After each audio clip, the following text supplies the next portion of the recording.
We'll call a meeting to order. It is 6:02. First item is adjustments to the agenda, and there are two adjustments. Under new business, A, add resignation of Dr. Levac Elementary School bus driver custodian. And also under new business, add B, approval of baseball coach.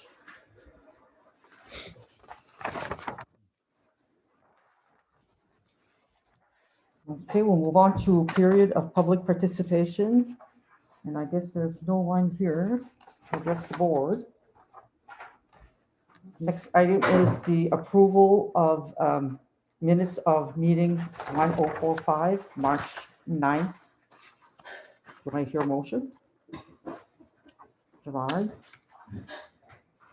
Second, Josh. Any questions on the minutes? Okay. If not, we'll take a vote in favor of approving the minutes. Okay. Any opposed? None opposed. Okay. Next is the approval of the financial statements. So you've got that in your packets. Do I hear a motion? Gerard? Is there a second? Casey? Any questions on the financial statements?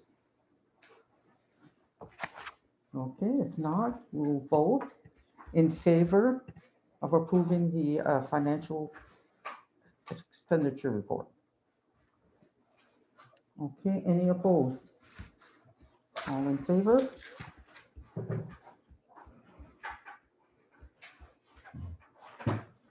Okay, next is the superintendent. I'll give you the floor again. Thank you.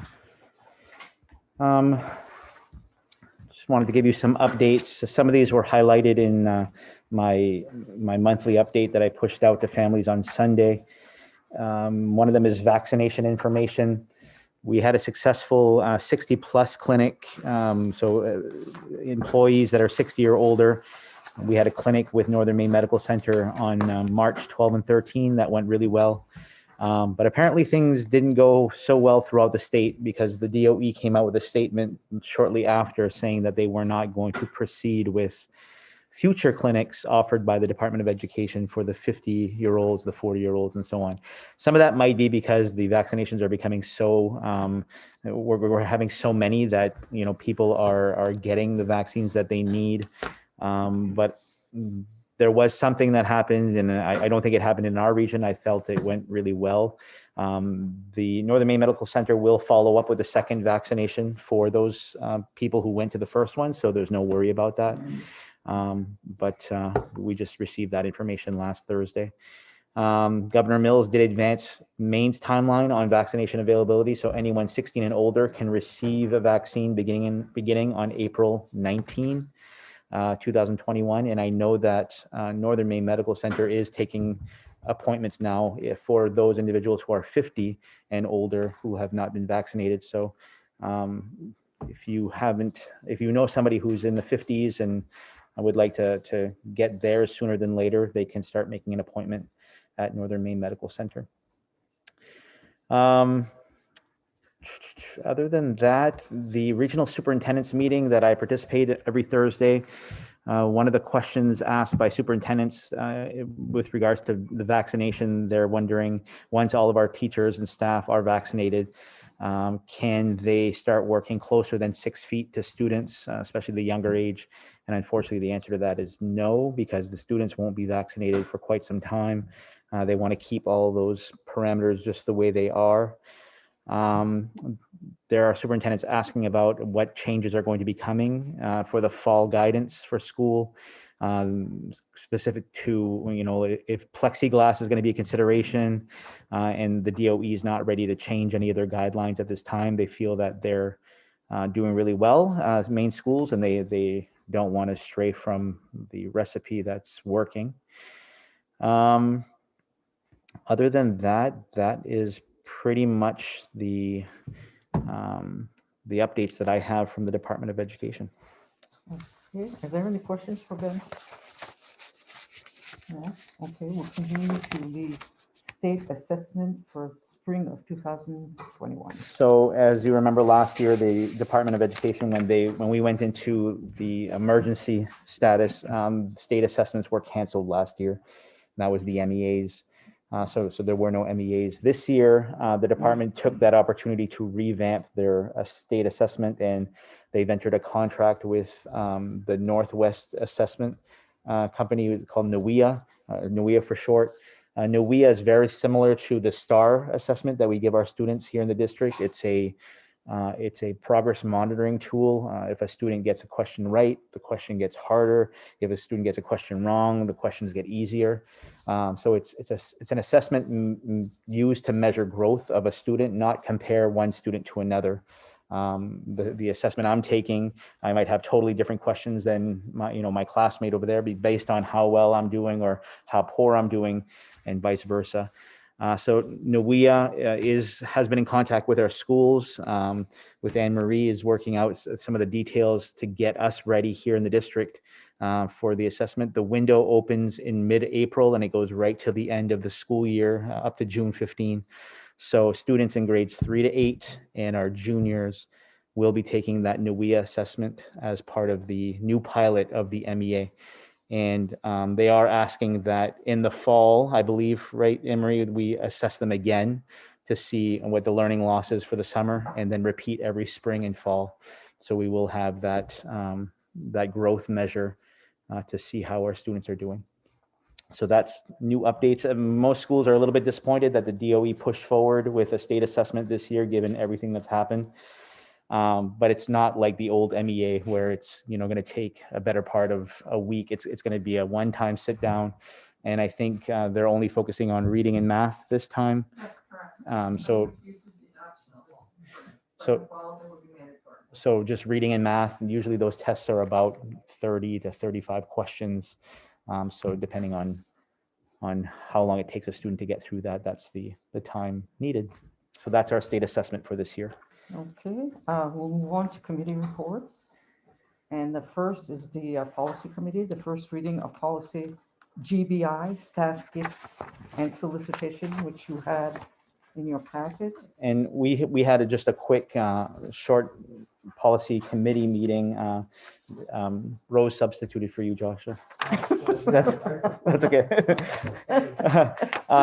And we just went over, these are two policies, and I'll start with the staff gifts and solicitations. This is a policy that does not exist for MSAD33, and just looking to make sure the school is protected against things that sometimes come up that can be controversial. So with regards to staff gifts and solicitations, we're basically putting some limits on what gifts from parents and students look like. It's amazing because I think 10 years ago, the boilerplate for this said $10, and now it says $50. So that's a regular gift from a student or a parent, right? $50 gift. Gifts from businesses, we're trying to outline that what that framework is, and if this district is paying a teacher to go to a national conference and that teacher ends up winning a school bus or even an iPad, really, because the district has paid for that trip, it's property of the district. It would be assigned to the teacher, but it would be property of the district. Gifts from staff member to staff members, kind of just limiting that to bereavement, serious illness, or retirement. And then solicitations, what we're trying to say here is that we're not going to let staff sell things during the student day or gain signatures for whatever election is coming up during the student day. So in that first sentence in the last paragraph, no MSAD33 employees may solicit funds or signatures of staff members within the schools during I would like to change the school day to the work day. So that we're clear on, what the parameters are. If you want to use your own time to do that, that's fine, but not while you're here. So I'd like to propose this as a first read for your consideration. and we don't have to take any movement on this because it is a first read. You can go back home and dissect it, and when we come back next time, we'll look to have a second read with it. Any questions on that one? The second one is employee use of social media and social networking. You'll see the code on that is GCSA-S. That's because we currently have a policy GCSA, and that's your computer use policy. That's the policy that has all of the forms that students have to complete, when they get their devices and that type of thing. This is an addition to that, so it's a -S, and it's specific to social media use by employees. It's a rather long employee. There's a couple typos that we've already identified. Rose pointed out that I'll make sure I correct. But essentially, it puts together some guidelines for employees, and that those start on page 2. We're basically saying, that as an employee, yes, you have a right to your First Amendment rights to speak in public and share your feelings about things, but we want you to be aware that what you say as an employee of MSAD33 can impact the regular school day here. And the minute that happens, and there are cases that in the law that have outlined this, your right as a citizen cannot impede the right of free and appropriate education to students. So you need to be very careful about how you behave, especially on social media, as we're getting more and more into social media being just a really regular thing that everyone does. It becomes really tricky when people get really offended by things that traditionally they probably wouldn't have, and we have to be just mindful of that. So I'll ask that you go through that one as well, so that you can take a look at what fits and what doesn't. Your policy committee felt they were both fitting, and they do protect our schools from things that could come up. Any questions on that one? No question. Okay. We'll move on to items of business under old business. Then we'll report on the Valley Unified Education Service Center interlocal agreement. So we went through the same activity as a Valley Unified Board with the interlocal agreement. You should have in front of you sections 11 through 17. We asked the board to take a look at these items and make some suggestions, and I think I'm missing a page anyway. Yes, I am. Yeah, I'm missing a page. But it's okay. The only suggestion that was made is on page 7, where you see that yellow box.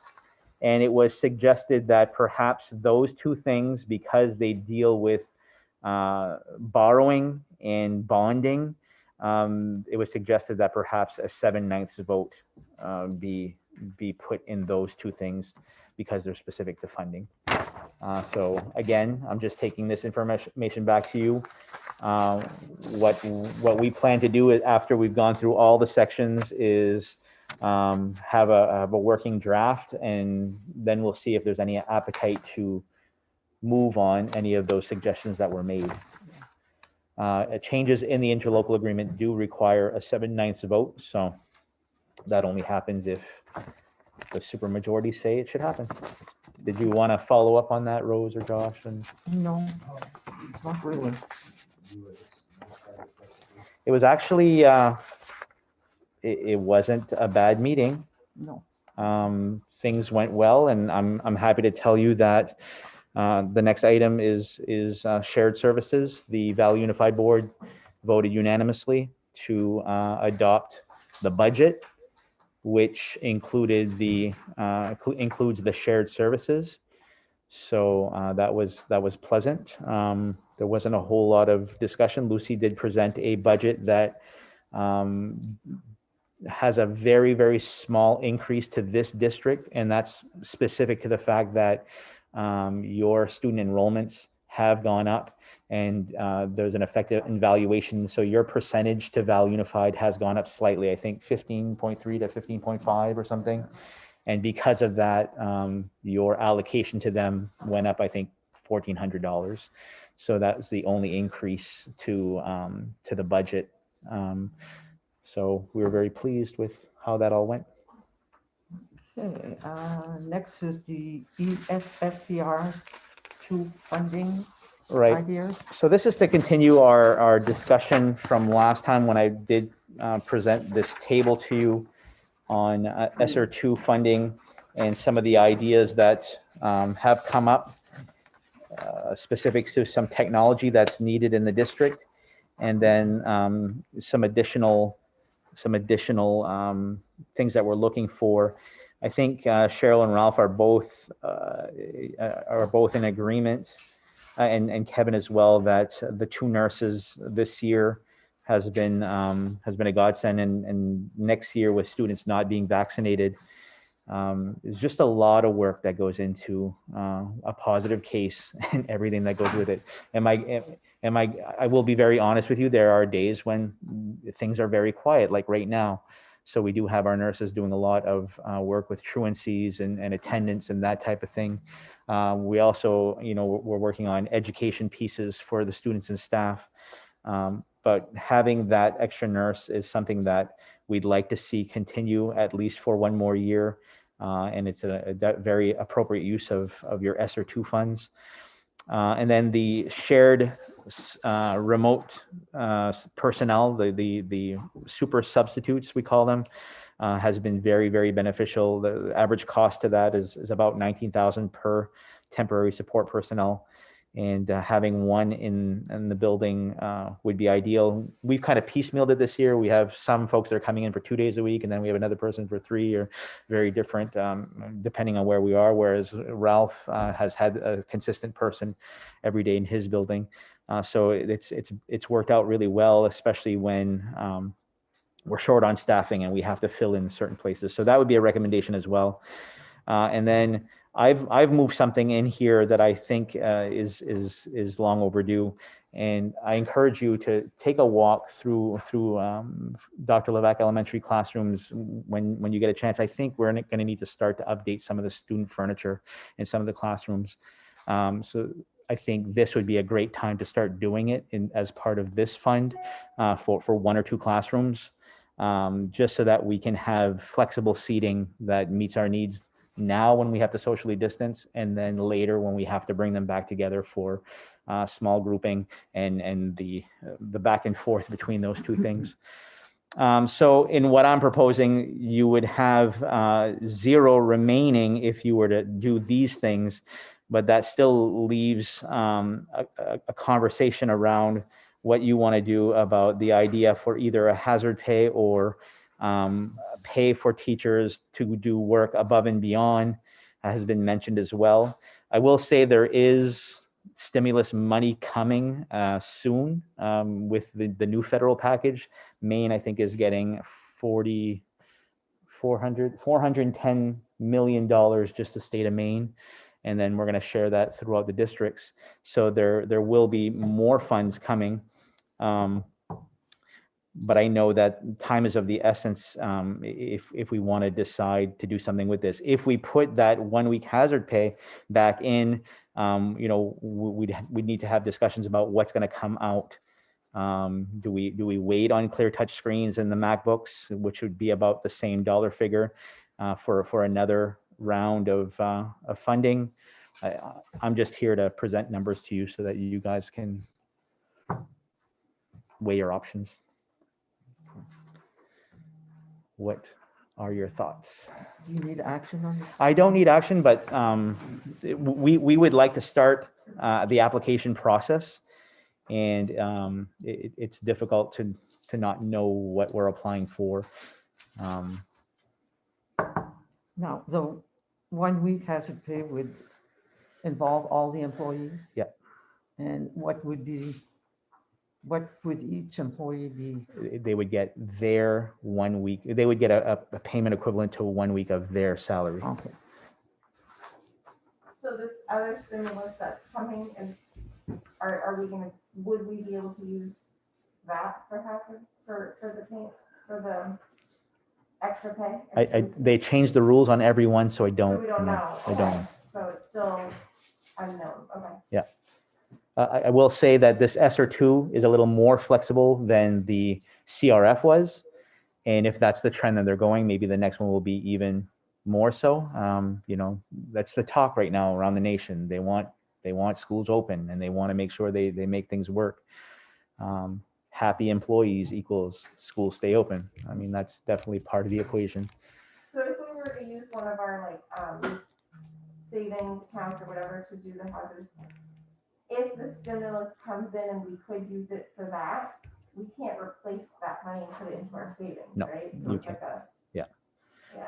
I can say that I know regionally Holton did tap into one of their reserve accounts to do just that. So you wouldn't be doing something that hasn't been done. Right. Holton has done it. I have another question. How many students are currently remote learning now? I've noticed a lot have come back, or a few have come back. Yep, Cheryl. We have 3 in this building. Just 3 in the whole building that are remote learning. And Wow. 2 of them are grade 6, so there's 3 all day. So they're getting the full benefit of the teacher. Only 1 is being used by the remote teachers, or the designated remote teachers. Only 1. Yeah. And Ralph. 16 or 17, we've had a couple come back in the last few days. So we have that many up at the high school. And It was it's at 22 at one point, so we've had a steady 12. great. So our remote learning teachers that we share for Dr. Levac, we're only utilizing, there's only 1 student using.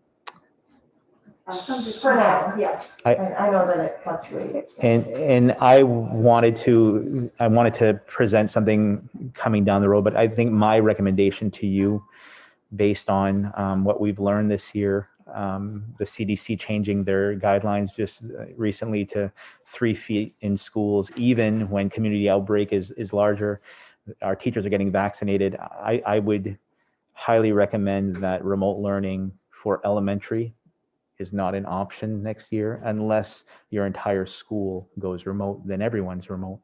I think given that your numbers are so low, I don't think that there's a risk at this school to say there's no remote learning. I would recommend that. Yeah, I think that if we're paying for a remote teacher and only 1 student's utilizing it right now, in the fall, I mean, in hopes that everything's getting better. Yep. That might all change in the fall to the better, hopefully. And you're only going to pay your percentage of use, so you're going to pay True. that one True. you know, whatever that percent that student is. It's hard because I like the idea of giving parents the option if they feel like they need it, but then I also feel that the school's doing such a good job and they're allowed to, I mean, they have the capabilities of being distanced that. You know, whereas we can see some success in middle and high school with some learners who are doing remote learning and they actually thrive from it because they have factors that are removed. I think the elementary, I don't think there's a whole lot of benefit to a 5-year-old remote learning or a 6-year-old. You know, I would highly recommend it for at least pre-K to 2. At least pre-K to 2, there's no remote learning, but I'd say, you know what, grades 4 or 5 for sure as well, and maybe even 6. Okay, so Ben, do you need action on this tonight on what you're proposing? I guess do you know where this board would like to see, how would you like us to proceed with staff compensation? Are we interested in pursuing this 1-week hazard pay, or are we interested in an alternative, paying employees for extra work? I just need to. Okay. So my question is, the furniture for DL8 for Dr. Levac, I don't know if those flexible desks we have at Wisdom, if we have any extras there. We do have a whole bunch. But I'm wondering if you could consider maybe holding off on that and compensating your employees who are basically on the The high school teachers are really exhausted because we've been doing both. So I just, I'm just wondering if that could be a consideration. That maybe the furniture be bought with the ESSER3 and the hazard pay, the ESSER2, because we're coming to the end of the year. I don't know, like Mr. Searle said, if we can use the ESSER3 for hazard pay. So I just, Can we use SR2 for hazard pay? I thought that was. districts have to be. You can, Oh. yes. you can, but what so that dollar amount, the question is what comes out is my question. So I got a Josh, question. The MacBook Airs, I know we signed on the lease, we're sending those back to get money, and then we're getting more MacBooks. Why is that here when we could include that in the other quote through Mac to get all of that together? I guess I'm a little confused why we're getting additional ones, but yet we just last board meeting, we So, voted. These are the, so this, what was presented to you last board meeting was student devices. This is teacher devices. So you only need 9? We need 9 at Dr. Levac Elementary and 20 at Wisdom and 6 at the Tech Center. And that's replacing the. That's staff? replacing their 5-6-year-old Just devices. replacing the multi-current devices that they have that were deployed back in 2016. So having a background in IT, I know how important it is to have good technology. And that just helps everything from student learning to staff frustrations. Yep. When you have good technology, you're able to learn better, and you're able to teach better. I do like the hazard pay as well, and I think it's the matter of weighing which one is more important. Do we have hazard pay, or do we have good technology that's gonna last us? It'd be nice to get both, but I don't know if it's possible. But I do know that we should look at least the technology part. Yeah, I kind of agree with Josh. I thought last meeting we talked about the student max. So to see the teachers in here, did that just get slid in or? No, May I address that? Yes. So what was proposed or suggested, I mentioned, you might be confused on that one. I'll clarify. So currently the students have a multi-device and we have, 155 throughout that number. And I was looking at asking Secondhand Life to buy those back. We would use those monies to help offset the upcoming Milty 2.0 because we really don't know what's going on with that. And we went ahead and are looking to do a lease. The teacher devices that we currently have are the same year as the students, but we would replenish those first. And if we could use the S2 monies, we would use that. And the money, the current laptops that the teachers have, we were thinking about selling back, and you guys approved that we would sell them to teachers at $150. That money can also go towards recouping some of whether it be the lease or something to do with technology, right? Laptops. But why couldn't we lease everything in one lump sum, like the student laptops as well as the staffing laptops? Because, correct me if I'm wrong, it's because it's maybe budget. well, if it's not funded here, so if $39,920 for staff devices are not funded here, it's going to have to go in the regular budget. Okay. Well, it's going to go in as a lease, so it's not going to be purchase price. It's going to be, whatever the term of the lease is. Because I can see the importance to having both.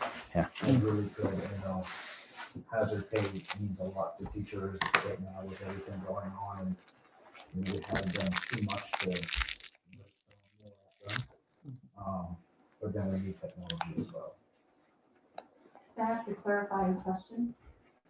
When we talk about hazard pay, I believe this number is for all employees, correct? Mhm. Yeah. Are you, the board, looking at all employees? Because we keep saying teachers. Your ed techs worked part of their time last spring.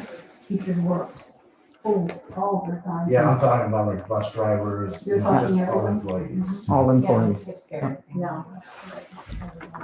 I don't think we should just give it to one group. I think No. Everybody deserves Like it. all of them. Yeah. And that's fine. I just wanted to clarify because you kept saying teachers. So. Yeah, sorry. But I mean, I saw the bus drivers delivering lunches with, everybody else on the bus, you know, so they all deserve something.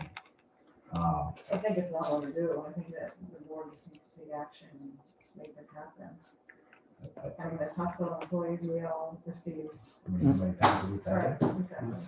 Okay, so what's the wishes of So the board? it's how we're gonna do it. Right. Yeah, I guess how can we get this, how can we fund the 7,100,000? Do you think then that the next stimulus, it would be more likely to cover the max and stuff than the hazard pay possibly, if it's more specific?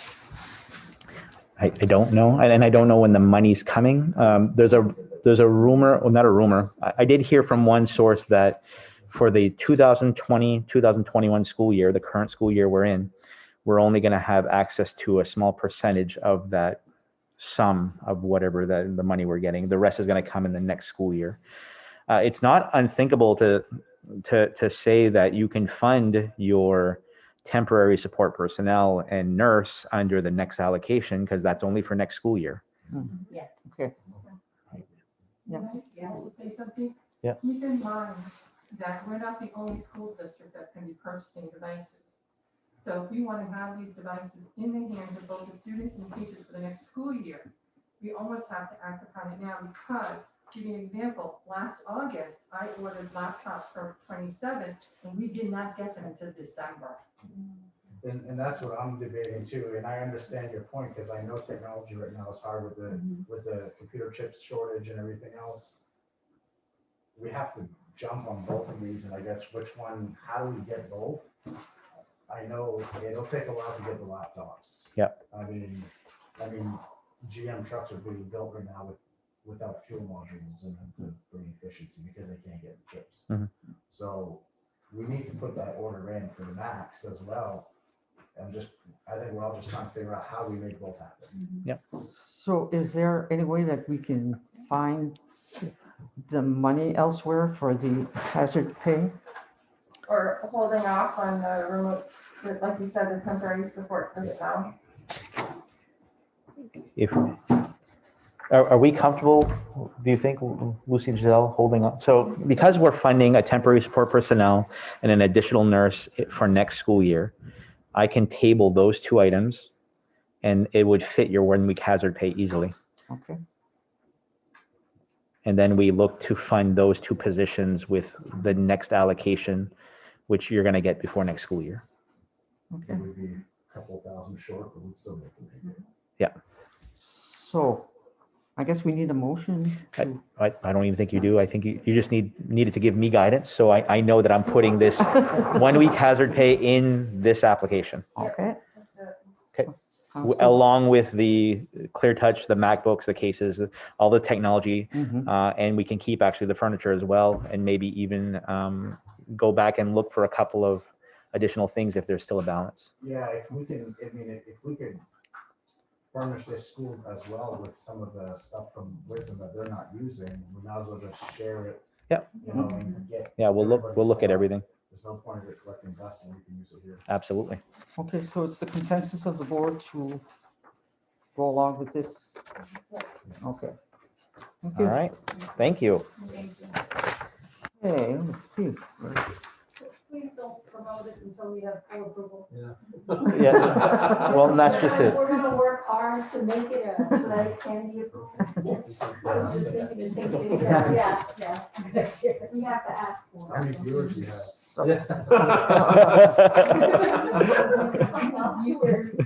How, when would the staff be receiving that? hazard pay? It all depends on approval. Approval is a pretty fast turnaround. So as long as we get approval, and I know there's going to be some wordsmithing that's going to need, I imagine it's going to get kicked back and we're going to have this resubmit. I hope before the end of the school year for sure, Okay. but even sooner, hopefully. Okay, thank you. I'll keep you updated on our Okay. status. Thank you. Okay, we'll continue. New business is next. And items for information, retirements, No none. retirements. But we have a resignation, and Ben, will you fill us in on that? Yeah, so this was our surprise this morning. Dave, I do believe, got a position at a local industry that is going to compensate him well. So I think he could turn down this offer. So we need a A motion to accept his resignation. correct. Okay, Josh and Gerard. Okay, any questions on this? I got one question. Okay. Do we need to fill this position? We need to fill Okay, Yeah. How many years does he have with us? Does anyone know? I believe he said 14. 14. 14. By the way, he had a very difficult time making his decision. He really did. I bet so. Yeah. I bet so. Okay. And bus drivers are hard to find. Yeah, if you know anyone, or if any of you want to get your license. Let me open my girls, sorry. I do want to say.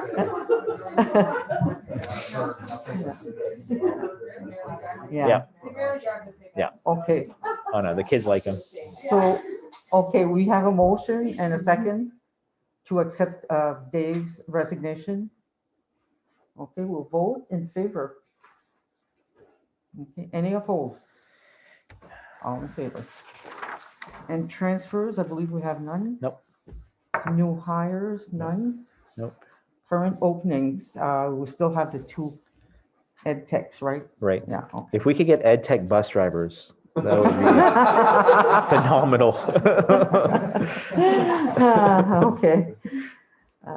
Next is the spring sports guidelines and approval. Yeah. I guess we have, And I just have an email because Jackie wasn't able to update our sports thing. I don't think she did in your packet. I think things had already gone out. So Scott would like to recommend Sam Sear as the boys varsity baseball coach. Sam Sear is the rec director in Madawaska, and he is a phenomenal baseball player. Yes, he is. So Yeah. I think it's a great he's a fit. great young man too. I Yep. know him personally. Yeah. Okay, so we need a motion to approve Sam Sear. I'll make a motion to approve Sam Sear. Josh, is there a second? Lena? Any questions? If none, we'll vote in favor. Any opposed? Okay. Same. Just dawned on me that guys that I coached are now coaching. How does that make you feel? Wow. Okay. Okay, next are the projected spring sports guidelines, which we have in our packet. Yep. So you do have the softball and baseball, and they're pretty much the same thing. So Yeah. so pick one. They're essentially classifying baseball and softball as moderate risk sports because they are naturally social distanced. If you picture the athletes on the baseball field, they're spread out, or the softball field, and they're going to have to make modifications for where the athletes sit, similar to how they did in basketball. So they're separated, but they are saying that aside from that, crowd limits will be at 75% permitted occupancy on March 26th, and then 100% on May 24. We asked about what that means. What is 75% of permitted occupancy? And basically the answer that we received is take how many fans you typically have for one of the largest games of the year. That's your capacity. And then 75% of that can be for regular games. So we're not going to have a problem with policing that. We're not going to have to.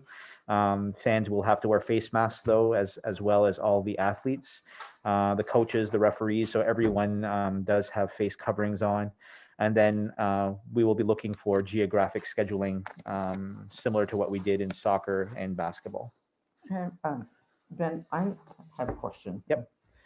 Why do the face coverings for pitchers now be white or gray? Because of the baseball, when releasing, it kind of blends in with the background, so you could lose the ball for a second. Oh, okay. Yeah, Okay. so I get it. Yep. I thought, well, probably everybody knows that, but I don't know why. no, it's a good question. It's a good question. Thank you. So we need to approve the MPA recommended guidelines for spring sports. So I'll entertain a motion for that. Gerard, is there a second? Oh, Josh? Okay, any questions? If I could add just one thing that Mr. Pelletier mentioned to me. The last two seasons for soccer and basketball, they were keeping it local, so there wasn't the normal heel point standings that they've been doing at the state level. For baseball, softball, they will be going to the state schedule, so those will be, it won't be, we won't have like the local playoffs, but we will be going around the state if we do qualify. Okay, thank you, Rob. Okay, so we need to vote in favor of approving the MPA guidelines.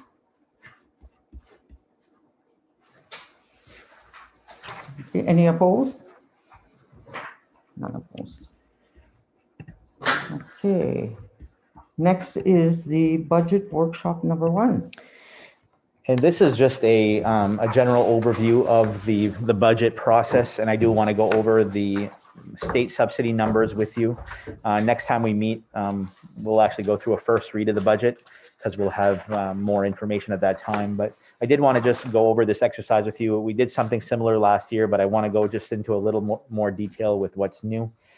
So these are our steps towards a successful budget process, looking at policies, preparation, input, budget creation, building support, and communication. I'm going to speak fast, so just stop me if you want clarification on anything. So part of the development, we have to work within state law and local policy. Those are things that we can't move or stray from in preparation for this budget that we're working on for you. And essentially, there are 5 steps that go into it: trend analysis, student projections, staffing projections, progress monitoring, and then additional filters. And I'll just highlight each one. So step 1, trend analysis. That's where we review our audits, we review our patterns of expenditures. This is why you guys look at the monthly expenditures so that you can help us monitor that as well. We analyze the EPS spending in other districts. So when we look at our EPS numbers, we also we compare with other districts about your size to see if things are equivalent. We do a month-to-month analysis, and then we review our patterns of revenues. The student enrollment is the driving force behind everything. In fact, this state subsidy document is driven by students, and then staffing comes from the number of students to help figure out what allocations you get. So enrollment is really important. We try to get our information about live births that have happened in the region. We look at our pre-K and kindergarten registrations, tuition students, our superintendent agreements, our October and April 1 patterns when we report our enrollments to the state.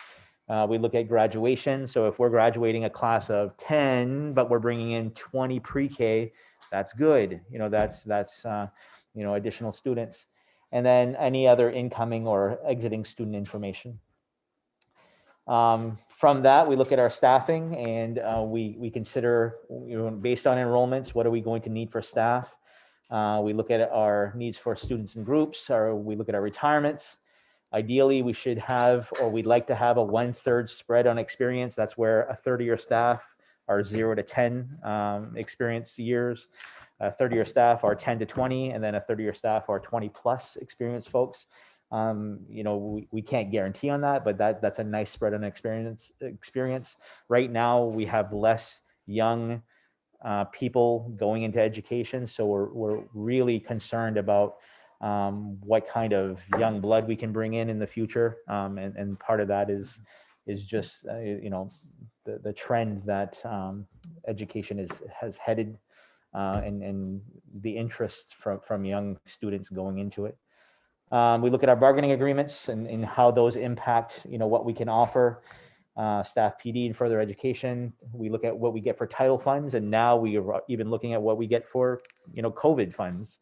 And then for certain positions, we hold back until we're sure we need them.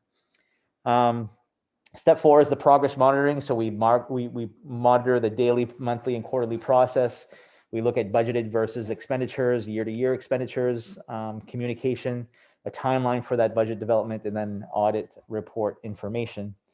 And then finally, the additional filters, what's best for our students? What do we need to continually pursue our district vision?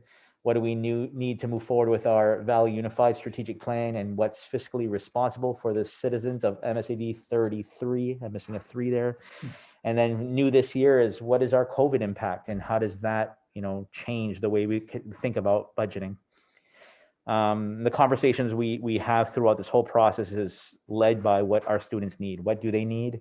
Then what do our teachers need? What does our administration need? And what does our community want? So this is essentially a visual for how much goes into what percent of the budget. The bottom of the pyramid shows your staffing. Staffing makes up for the largest piece of your budget. The total dollar amount is based on staffing, and that's because we have to pay salaries and we have to pay medical insurance, and that costs a lot. From there, transportation, minor capital, utilities, payroll, then curriculum, instruction, assessment, professional development, textbooks, then supplies, and then any additions come after the fact. So you hear people talk about a high budget and they say, well, just cut student supplies. Student supplies are not where the money is. If you're going to make a big impact, it has to be with people, and we need the people that we have. So it's hard to do that. And then consistently communicating, this board hopefully goes out and talks with your constituents about how things go and how our schools are being run. So your community, has an idea. The community, is hopefully speaking to our schools when they have questions, and making sure that flow of communication goes throughout this process. And then we try to show and tell as much as we can. So if we need to put out press releases or anything on our district Facebook page or my superintendent blog, or present to community groups, is just hard right now with COVID, but we show and tell as much as we can. This is a trend graph for your state subsidy of what you've been getting. Really funky numbers when you see the up and downs, but you can see consistently for the past 3, if not 4 years, the lighter band is your state subsidy. That has been increasing every year. And then your darker band is the required local. That has been going down every year. Part of the reason your state subsidy has gone up so much so fast is because now the CTE allocation, what you get for your tech center, is built into the MSAD33 ED279. In the past, it wasn't, and now it is. So that allocation for the tech center is built in, but it's not your money. It's shared with your partners. But this is a good indication of being able to sustain budgets or not have to go to your local people for more money, especially when the state's saying, well, we're only requiring this much now of your local share. So that's a good thing. 2020 to 2021, this current school year, we had a 0 increase to local taxes in MSAD 33, and we'd like to commit to that as much as we can, but we know that sometimes that's unavoidable. For you, keeping Valley Unified Shared Services reduces administrative costs while providing additional administrative and shared services to SAD 33. So that's something that, we've recommended to you, and you've listened and you've held on to those shared services. So we think that's advantageous for the district, and it's been really a good recipe for you all this past few years. And then finally, just a statement, because we can't say it enough. All these COVID funds that we've been getting, people, ask questions about those, and it's okay to remind people that the money that we received from the federal government was specific to COVID-19 and responding to that. We couldn't put that in a bank account somewhere and save it for a rainy day. We had to spend it. In fact, those CRF funds, we had to spend in a crazy, insane amount of time. Even with these ESSER 2 funds, they're more, the funding should last for a little bit longer, but our needs are so prevalent that we have to meet those needs as quickly as we can.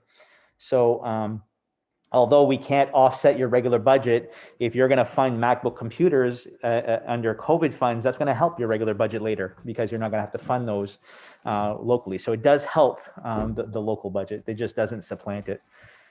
So that's all I wanted to share with you with regards to that. The last thing I want to go over is your ED 279, just so you have an understanding of how it compares this year to last year. So you have two versions. One is circled in green. It says current. That would be this school year. And then the other one is proposed. I'm just going to go over what I've circled because it is the driving numbers for this.